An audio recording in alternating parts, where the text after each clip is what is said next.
Bien. Tenemos entonces, estos son los elementos que hemos descrito recién. La primera opción, que era, ¿qué es lo que hago?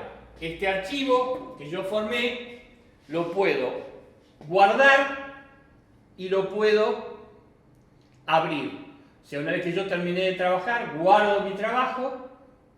Una vez que guardé mi trabajo, si quiero volver a trabajar en él, hacer correcciones, o bueno, trabajé un pedazo hoy y voy a seguir trabajando en la tarde, lo guardo, a la tarde vuelvo, abro el documento y trabajo. Guardo y abro. Ahora bien, hay un formato básico en el cual yo trabajo. ¿Y ese formato con qué tiene que ver?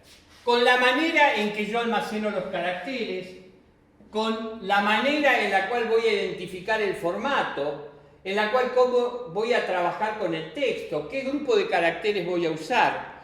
Todo eso es particular del procesador de texto. Y cada procesador de texto identifica estos formatos de una manera distinta. Entonces, cada formato tiene un nombre propio. Por ejemplo, Microsoft utiliza por defecto el formato doc. Y después de la versión 2007 de Office, le agregó la X, es docx, que lo que hacía era no ser compatible con los formatos anteriores porque ya muchos otros software utilizaban los formatos doc y podían importar y exportar.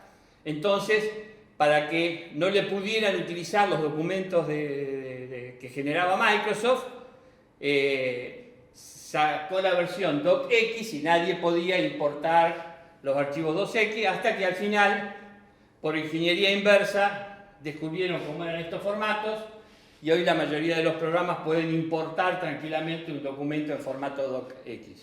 Pero cada uno le da su formato y ese formato tiene que ver con el tipo de archivo.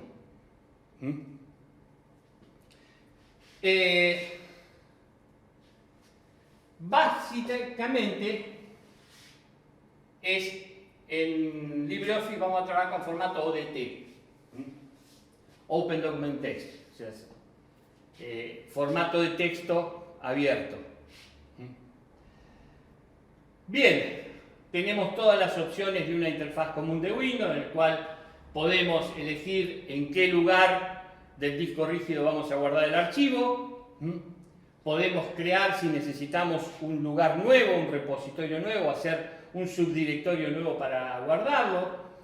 Podemos identificar un lugar por defecto donde guardarlo. Si yo todos mis documentos de texto los voy a guardar en un lugar y lo defino como home, eso. Distintas maneras en las cuales yo puedo abrir y guardar un documento de texto. Vamos ahora a la función de ingreso y edición de texto. Cuando yo ingreso el texto, básicamente lo primero que tengo que hacer es crear un nuevo documento de texto, abrir una nueva hoja en blanco en la cual voy a escribir. Para abrir un nuevo documento de texto, crear esa hoja en blanco, hay varias maneras de hacerlo. En general es un procedimiento que se repite con la mayoría de las órdenes de edición, para lo cual, permítanme volver atrás en esto. Yo puedo, para darle cualquier comando a un procesador de texto, a cualquiera de los elementos que conforman las distintas suites, ir directamente a través de la barra de menús, elegir el menú correspondiente, en este caso sería archivo, crear nuevo documento y automáticamente se me crea. Entonces utilicé el camino a través de la barra de menús. Puedo ir a la barra de herramientas y seleccionar el icono que dice crear documentos. Una herramienta que se le ha agregado a la mayoría de estos procesadores de texto es que si yo paso el puntero del mouse por arriba de estos iconos, automáticamente me surge una ayuda visual que me dice a qué comando corresponde ese icono. Entonces voy a ver que si apoyo el puntero acá arriba sin hacer clic arriba, porque en ese caso lo selecciono, me va a aparecer un cartelito que dice crear.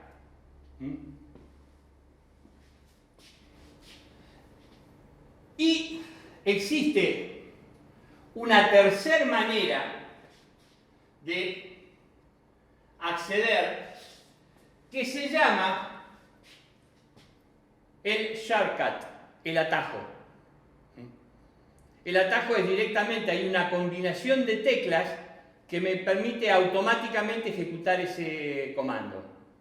¿Y eso por qué viene? Porque los viejos editores de texto estaban pensados para gente que escribía muchas cartas, que tipeaba mucho. Entonces, muchas veces el hecho de usar un mouse, tomar la selección y demás, o ir a la barra de menú, seleccionar, tardaba mucho más que directamente apretar dos teclas. Entonces, como la persona estaba más acostumbrada en los primeros tiempos a utilizar máquinas de escribir y estaban más familiarizados con el teclado como interfase que con los dispositivos visuales como el mouse o los dispositivos táctiles, era más fácil la combinación de teclas. Y eso quedó de los viejos editores de texto. Entonces, esto que llamamos atajo o shortcut sigue existiendo. Para crear uno nuevo apretamos Control U y automáticamente crea un documento nuevo. A partir de ahí puedo empezar a ingresar texto. Ahora, hay dos maneras de tipear. Una, escribiendo sobre lo anterior, o otra es insertando y desplazando el texto anterior. Si el modo es sobreescribir, lo que yo voy escribiendo sobrescribe el texto anterior. Y si yo digo estoy en modo insertar, lo que yo escribo va desplazando el texto anterior y se va insertando en el texto anterior. Eso es lo que pasa, yo quiero agregar algo sin reemplazar lo anterior, en modo inserción escribo, le agrego algo que me faltó. Escribo el apellido de una persona, porque en ese momento no me acuerdo el nombre, después quiero agregar el nombre de la persona, entonces voy, me ubico en el lugar para insertar, aprieto la tecla de insertar, escribo el nombre y se me agrega el nombre al apellido que yo había escrito previamente. Entonces esos son los dos modos de insertar el texto. Sobreescribiendo, o sea, estos caracteres lo hago sobreescribiendo, o insertando, desplazando el texto anterior. Ahora bien, yo quiero hacer algo con el texto. La posibilidad que me da la edición del texto es decir, ¿con qué pedazo del texto querés hacer algo? Yo quiero borrar, por ejemplo, un pedazo.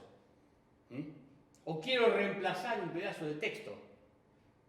Entonces, para indicar con qué pedazo de texto voy a trabajar, tengo la opción de seleccionar el texto.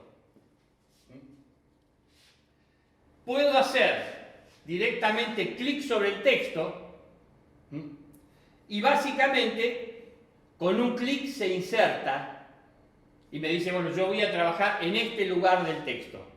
Ahora, si hago dos clics arriba de una palabra, se marca la palabra entera. Si yo hago 3 clics, me marca toda la línea, o sea, todo el renglón del texto. Y si yo hago 4 clics seguidos, me va a marcar el párrafo entero. Un recordatorio: palabra, renglón y párrafo es todo pedazo que empieza en un nuevo renglón y termina cuando yo digo que dejo de retar y hago salto al nuevo renglón. Estos saltos de renglón, o sea, yo empiezo después de un salto a un nuevo renglón, pues empiezo en un principio de renglón. O sea, acá comienza mi párrafo. Hasta que le doy y digo, bueno, ahora es punto y aparte, digamos. Si volvemos a la vieja clase de castellano, yo diría, después de un punto y aparte empieza el párrafo hasta el próximo punto y aparte. Esto es lo que consideramos párrafo. Y puede tener, dos párrafos pueden tener características distintas. Entonces, reconozcan estos tres elementos. Alternativamente a esto de cliquear sobre el texto, yo puedo apretar la tecla Control y pintar con el botón izquierdo del mouse. Entonces selecciono el texto que yo quiero. También puedo apretar la tecla Shift y con las teclas puedo ir desplazándome, que es otra manera de seleccionar texto. Ahora bien, hay un comando especial cuando yo quiero trabajar con todo el texto, que es directamente voy a la barra de menús, voy a los comandos de edición y tomo la opción seleccionar todo. Entonces todo el texto me queda seleccionado. Los cambios que yo haga van a afectar a todo el texto. Y el atajo, el shortcut, es presionando las teclas Control y E.